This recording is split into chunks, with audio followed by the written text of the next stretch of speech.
join me in welcoming John Bryson. John?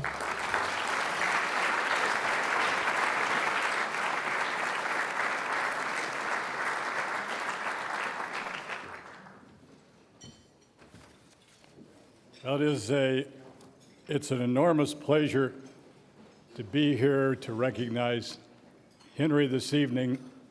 Henry really is an extraordinary person. I'm going to start with a little anecdote, and I'll come back to this in these remarks, but Henry called me perhaps 4 or 5 months ago and said, "John, I'd like very much to have you introduce me. I'm going to receive the Arbuckle Award," and I was thrilled, and I thought to say to Henry, you know, I would really, really like to do this, but I have the following morning my own board meeting beginning at 7:30 in the morning. I got several committees to work through. We have our earnings call on the day before, namely today. And then I realized you can't say no to Henry. That's a theme I'm going to come back to, but just bear that in mind. Lots of people try, they rarely succeed, and for wonderful and very good reasons. So let me say a little about Henry. The man that we're honoring tonight, in my judgment, can serve as a role model for all graduates of Stanford Business School. And the nice thing about it is Henry wouldn't say that, but I can. And here's the way it is. If that model graduate was defined solely by success in business, Henry, and I know him well, wouldn't be shy a bit about reminding us that to him being a business leader is not just about making money, but also about making a difference in your community. Henry simply refuses to recognize a boundary between the words citizen and businessman. And he doesn't just balance the two, he has totally blended them. His business life, his civic life, I'll describe this, are virtually indistinguishable. And the roots of that commitment, I think, have something to do with the fact that Henry's life and work have been fully concentrated in his hometown. The Segerstroms don't go wandering off looking for greener pastures. Instead, their passion is making the local pastures greener. And when I say pasture, I'm really being literal. 50 years ago, C.J. Segerstrom and Sons was a successful family-owned agricultural concern in Orange County. They were leaders in the commercial farming of lima beans. And each year when they looked ahead, they did what farmers have done for millennia, making that crucial decision on where and what to plant for the coming season. But then, just a few years after Henry had gotten his MBA at Stanford and returned to the family business, he and his family decided to look beyond the next season and look instead to all the seasons to come. And so they took a couple hundred acres and they planted the future of their company, but significantly also the future of Orange County and of American retailing.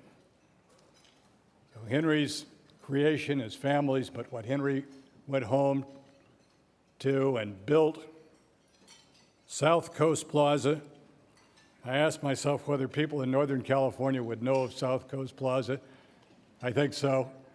I can tell you that across all of Southern California, people drive through those incredible traffic congestions, 30 and 50 and 100 miles, a lot to get to South Coast Plaza. It is and has been for,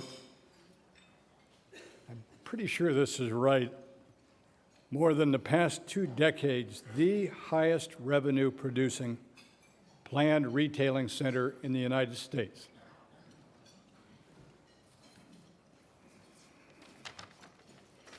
So that original vision to create something like South Coast Plaza in a lima bean field, it was visionary, it was daring, and it was creative, and the way so much of what Henry has done has been, it was very, very smart.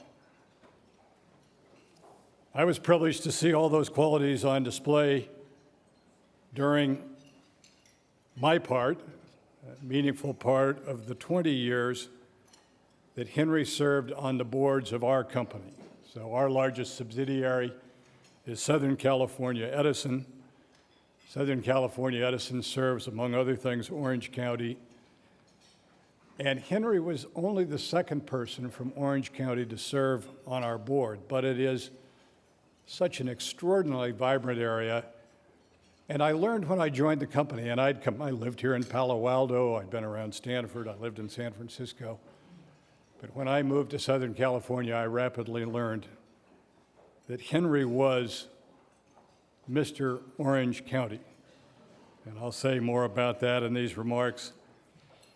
So for the time I became CEO of the company in 1990, Henry was part of that. The years that he was on the board and I've continued with the company, I just want to say, Henry, that I'm in your debt. All of us who work with him during those years are in his debt for his counsel, his ideas, his tough-mindedness, his sound judgment, and notably also for the quality that when he believes something is right, a quality, I think it's the Swedish heritage in part, unyielding perseverance. So, I said at the outset, there's no quality in Henry that says more about him than this dual commitment to business and community. The roots of that commitment, I think, are literally roots put down when Henry's grandfather, a Swedish immigrant, arrived there in what is Orange County, but arrived there more than a century ago and began farming then on 20 leased acres. The entire population of Orange County at the time was less than 15,000 people. It was 15,000 people. And to get a little perspective, 4 times that number now daily visit, every single day visit South Coast Plaza. But the difference between those two figures should be measured in more than just numbers. It really reflects one family's and one man's refusal to accept the judgment of others, and this judgment certainly existed and persisted for a long time. The refusal to accept that one's hometown was a distant backwater, maybe pretty, maybe sunny, but insubstantial.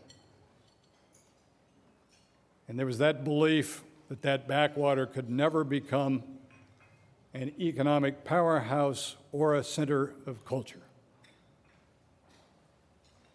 Henry has proved those doubters wrong.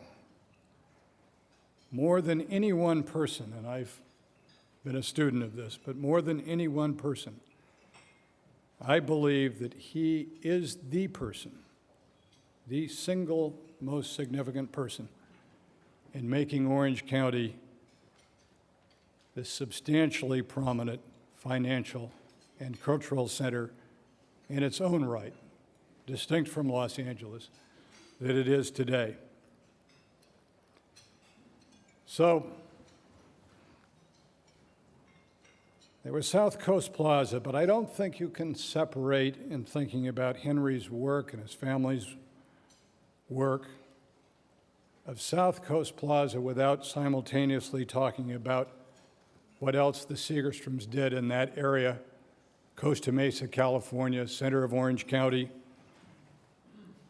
It began with a gift of land for the South Coast Repertory Theater, got a long list of these, and I'll try to be a little brief about it. 1979, then Henry donated a 5-acre site for a new performing arts complex. That became the Performing Arts Center, opened in 1986. The focus of the Performing Arts Center is Segerstrom Hall, an acoustically acclaimed 3,000-seat auditorium. Then in 1998, a 6-acre parcel of land was donated again opposite the Performing Arts Center for the Segerstrom Center for the Arts.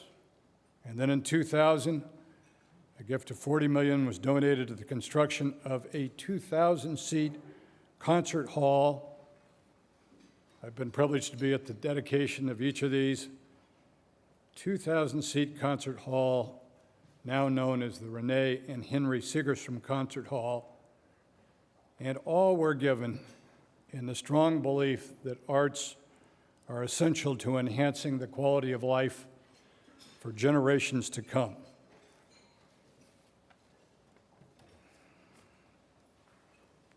I've identified these contributions. What I want to convey more than that is that when Henry believes in something, he not only gives financially, he not only makes land available, but much more than that, he provides leadership.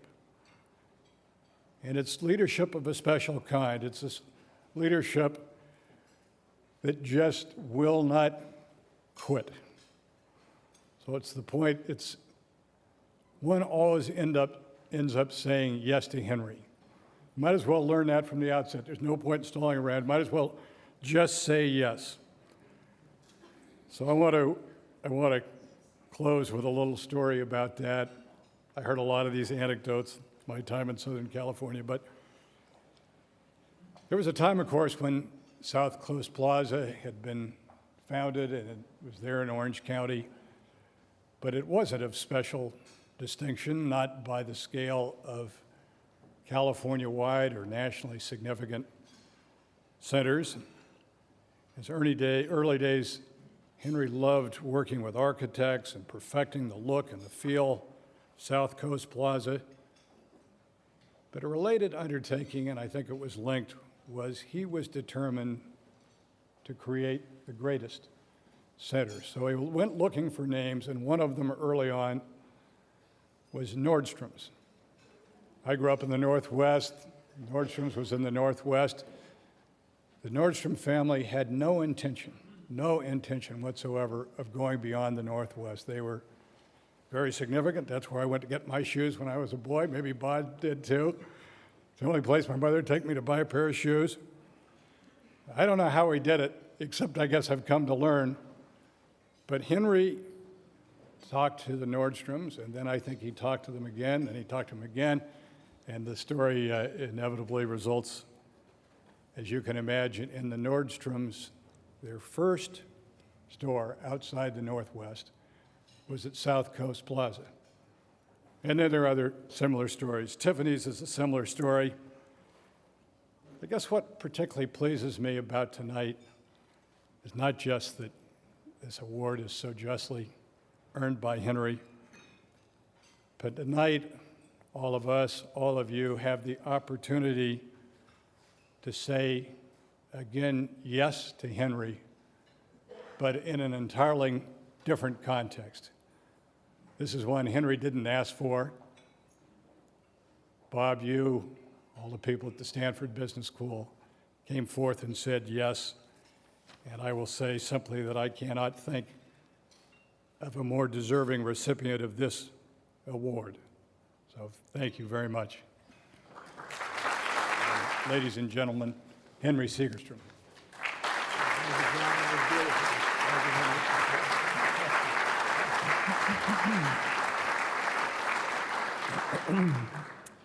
John, thank you for saying yes.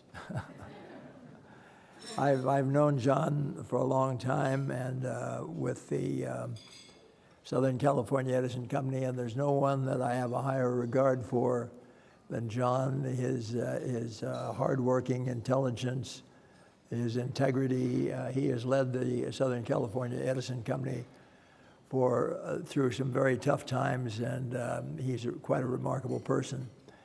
Bob, I enjoyed that little brief that we saw on Ernie Arbuckle, but it caused a question in my mind. Maybe we should have invited the cheerleaders here tonight to accompany us. The first thing I'd like to say is thank you for recognizing me with the distinguished honor of Stanford Graduate School of Business Alumni Association 2008 Arbuckle Award. Thank you, Dean Joss, and my thanks to the selection committee. When I look at the previous recipients of the Arbuckle Award, it makes me very humble to be included in such an illustrious group of leaders in American business and commerce. Surely these 38 graduates of Stanford Graduate School of Business have influenced and changed the world over the past 40 years. My congratulations to each of them. I am proud to be in your number. I would also like to thank the members of my family who have joined with me tonight in this award celebration. I want to especially recognize and thank my wife, Elizabeth, for her love and inspiration in my life, and for her support in the business of our daily lives. Sweetheart.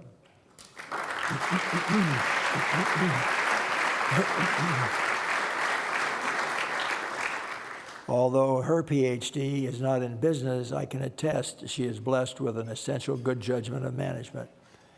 And thanks to my many friends and associates who have joined with us tonight, to the students and faculty who are here, I extend my thanks. When Dean Jost called me to give me the good news of my choice for the 2008 Arbuckle Award, he reflected that my selection brings to 4 the number of awardees from my business school class, the class of 1948, the highest number from any single class since the Arbuckle Award was established in 1968. What makes it so? Reaching back 60 years to recognize 4 superstar business school graduates may be a record that will not be equaled by any other Stanford Business School class. Were we different? And if so, why? There is no question our background had tempered our determination and dedication. Raised during the Great Depression in America, abruptly brought to manhood by participation in World War II, my class returned to Stanford Business School with a commitment to succeed.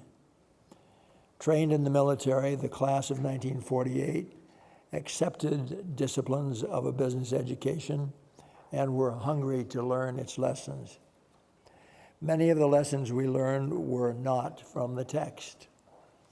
I particularly remember one instance in Professor Paul Holden's class on top management and control, a small select class I shared with Steve Bechtel, a previous Arbuckle awardee and who's sitting next to me tonight.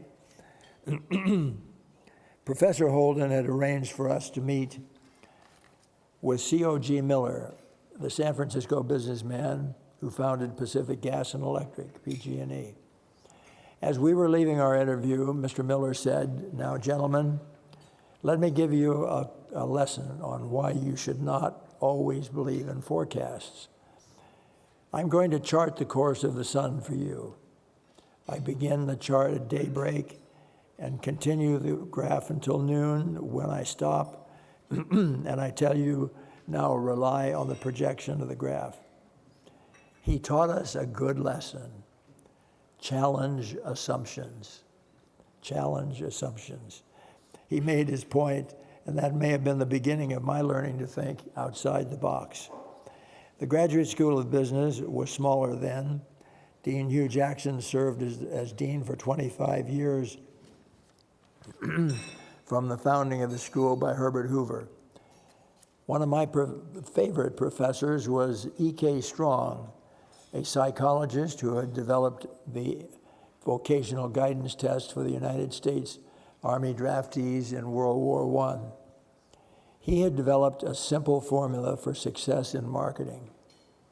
He drew a single arrow on the blackboard and said, to sell your product, determine first what your customer needs or wants, then decide what your product has to offer to satisfy the customer's needs or wants, and present the information to him. Your customer will buy your product. That simple lesson became a marketing formula for my business career. In 1948, my class encountered a business world without jet airplanes. There were no nonstop international flights. There was no television. There were no computers. But change came quickly.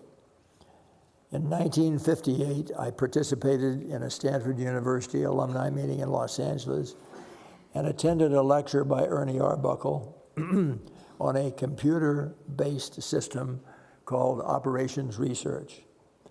It was so new and so foreign to me, I felt obsolete.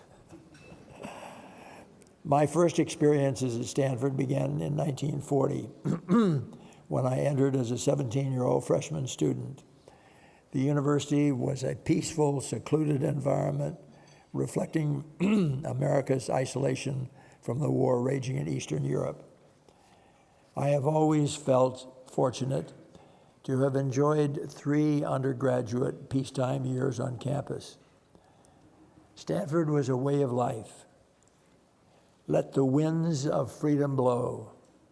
Stanford's motto gave us a protected sense of self-worth, a sense of purpose, a sense of belonging.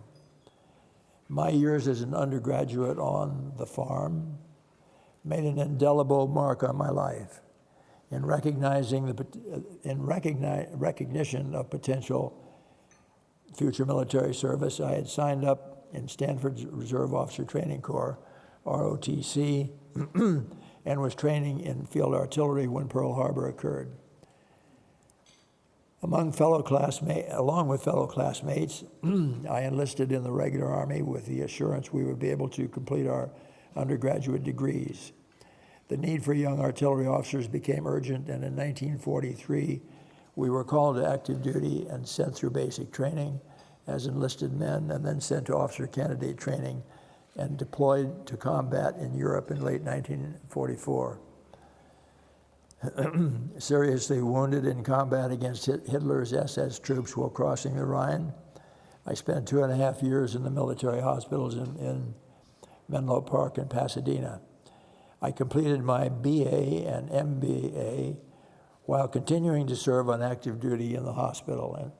And so in the 8 years from my freshman admission to my graduation from the business school, I had completed 4.5 years on active military duty, rising from the rank of private to captain in the United States Army, and earning my BA and MBA from Stanford. From Stanford, I returned to Orange County, where I joined a family farming business started by my grandfather in 1898. Our 2,000-acre farming operation was entirely agriculture with no income except from the sale of our only crop, large dry lima beans. 1 turnover a year. It was a slow pace. Fortunately, the Santa Ana Freeway opened in 1950, and opportunities for alternate land use began to multiply. In the early years of our land development, I became involved in public service, being elected by popular vote of the Orange County farmers to be chairman of the Orange County's Agricultural Stabilization Committee, a federal reclamation program carryover from the Dust Bowl days of the 1930s. Not long after, I was appointed to become an elected public official as a director of the newly formed Orange County Water District. During my 28 years of public service as an elected public official on the Water District Board, And during my 6 years as president, we built the world's largest ocean water desalination plant, which ended up at Guantanamo Bay in Cuba, providing our military establishment an independent freshwater supply. After pioneering groundwater replenishment programs and water desalination technology, the Orange County Water District has recently completed a $500 million wastewater reclamation plant integrated into the district's underground replenishment system. This water reclamation project is expected to supply 10% of Orange County's water needs. As a result of my involvement and development in reverse osmosis technology and sharing research with Israel, I was given the Tree of Life Award by the Jewish National Fund in 1995. Fortunately, the 60 years since 1948 allowed time to see the development of the Segerstrom field of beans into what is today the largest grossing planned retail center in the United States, South Coast Plaza. John referred to it very eloquently. Its remarkable success took all the discipline of Professor Strong's selling formula to convince the world's finest luxury retailers that our South Coast Plaza is where they must be. We've just celebrated the 40th anniversary of South Coast Plaza's opening in 1967, although the development concept for the retail center began in December of 1962. In this anniversary year, South Coast Plaza is expected to reach $1.5 billion in retail volume, by far the highest retail sales volume of any planned shopping center in the United States. South Coast Plaza and the Segerstrom family believe in giving back where we can make a difference in bettering our society. By far our most significant community charitable commitment has been in the support of the cultural complex known as Segerstrom Center for the Arts in Costa Mesa, California. In 1974, as John said, 34 years ago, a gift of land and cash from South Coast Plaza to support a new theater for the Tony Award-winning South Coast Repertory Theater unknowingly began an ongoing South Coast Plaza support for what has grown to become one of the world's finest performing arts centers. Several additional gifts of land by South Coast Plaza and additional financial support from the Segerstrom family members have completed a 12-acre arts campus, which includes a 3,000-seat multipurpose opera house, a 2,000-seat concert hall, 2 500-seat theaters, 2 smaller theaters, all totaling 6,500 seats. An 80,000 square foot contemporary art museum is planned for the multidiscipline arts center. My own personal engagement with the evolution of Segerstrom Center for the Arts enabled my participation in the development of each project, including serving as chairman of the capital campaign for the Opera House, which raised the entire project cost for the hall prior to the hall's opening night from 100% private capital. This led to my serving as the first chairman and CEO of the then fledgling Orange County Performing Arts Center during its initial 3 years of operation. In 1995, I was elected founding chairman. Elizabeth and I have had the good fortune to personally be the major donors of funding for our new concert hall, which opened in September 2006. I believe strongly in personal and corporate responsibility to give back where we are able. As the result of my involvement as founding chairman of the Orange County Performing Arts Center, I collaborated with our Stanford Business School in sponsoring a new class in business management of not-for-profits. The class became so popular, It spawned the business school's pioneering center of social innovation. And now I would like to ask you to join me in changing our thoughts to the future. We have looked back 60 years. That's a long time. What are memories for me, I realize, is history for you.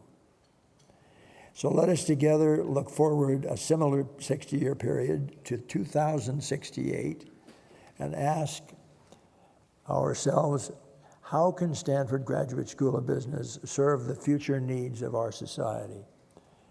While thinking back seems easy because our memories are clear, to look ahead 60 years takes courage and imagination. We can agree current geopolitical changes which are occurring will call for business school curriculum changes. During the next 60 years, our free enterprise system may be threatened by changing world economies.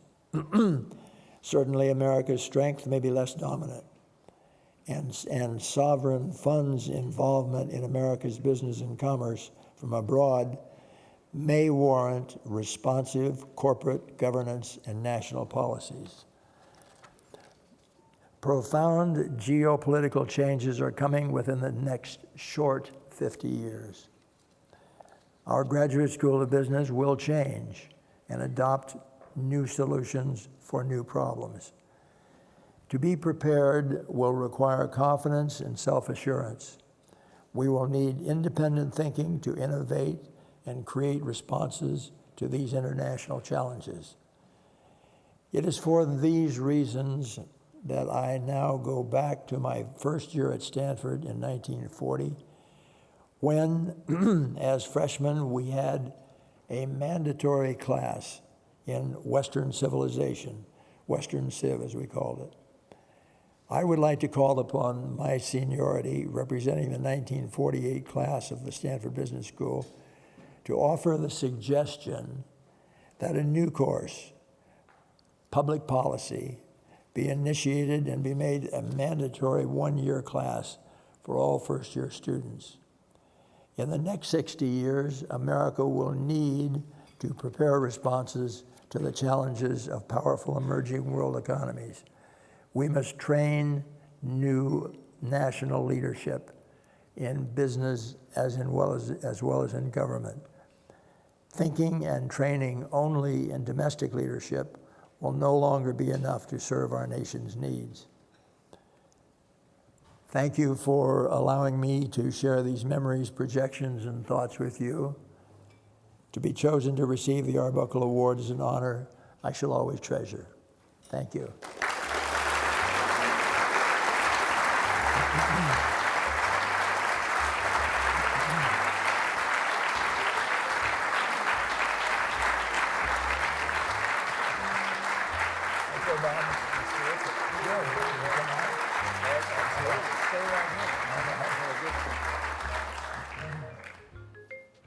Well, Henry, on behalf of all of us in the audience, all of us connected with the business school, let me say, first of all, there's a real Arbuckle Award for us to present you that you can keep on your bookshelf or wherever else suitable.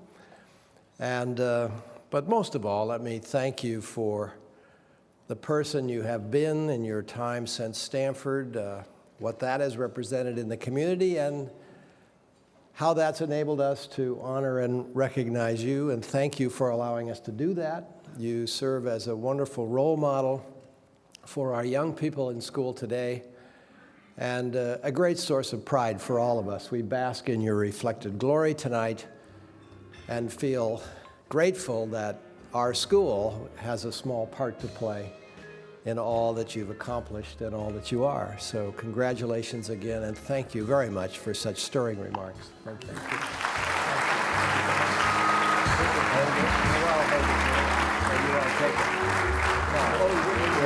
Thank you.